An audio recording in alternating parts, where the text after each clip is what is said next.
Growing up, I had dreams and aspirations, but always felt like the kid that didn't fit in. For the most part, I wasn't a bad kid, but when I made the transition into adulthood, I turned to the streets for guidance.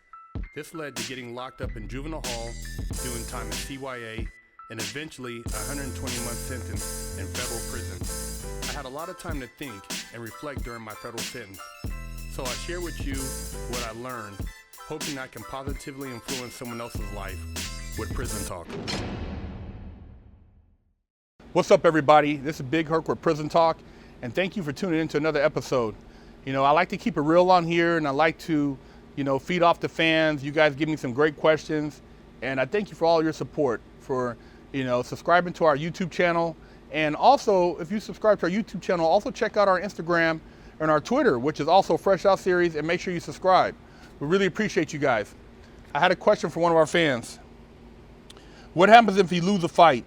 Do you gain respect for standing up for yourself, or do you continually get picked on? Also, if you never fought out on the streets before, is it possible to learn how to defend yourself while you're inside? If you get into a squabble with somebody and you get your head busted, as long as you don't snitch, as long as you put up a good fight, as long as you didn't run away, you still can get respect.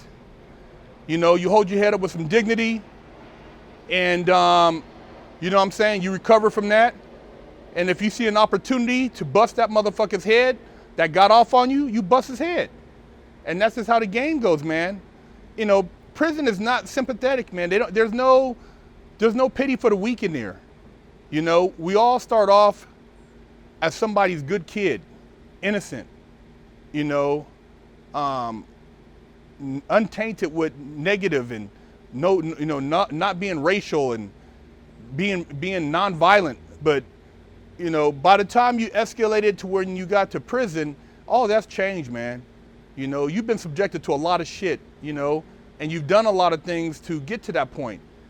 So you gotta just think about when you're in there, you gotta defend yourself, man. You gotta protect yourself, And you got guys in there who catch bullshit cases, maybe a DUI and have never been in trouble.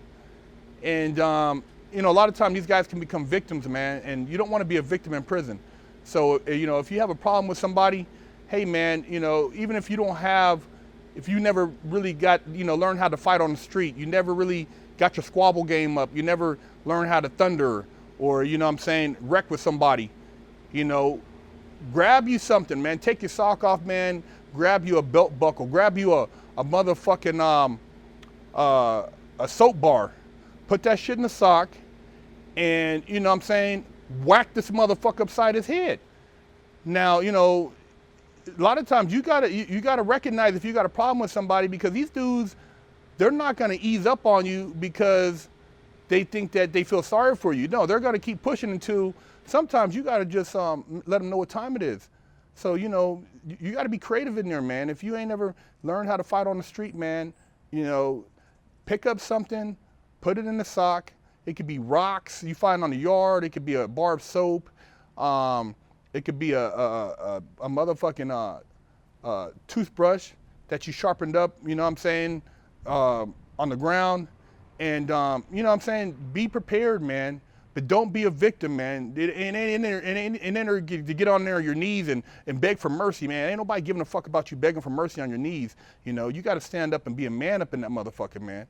And it ain't about being a tough guy and going to try to start shit with everybody. It's just about, protecting yourself. So, yeah, if you get to prison, you get into a fight, and you don't win that fight, man. Well, at least you defended yourself. Don't curl up like no bitch. Handle your business, and people will respect you, man. And like I said, if you ain't got no fight skills, I know you got enough sense to pick up something or make you a motherfucking weapon, and that'll equalize the situation.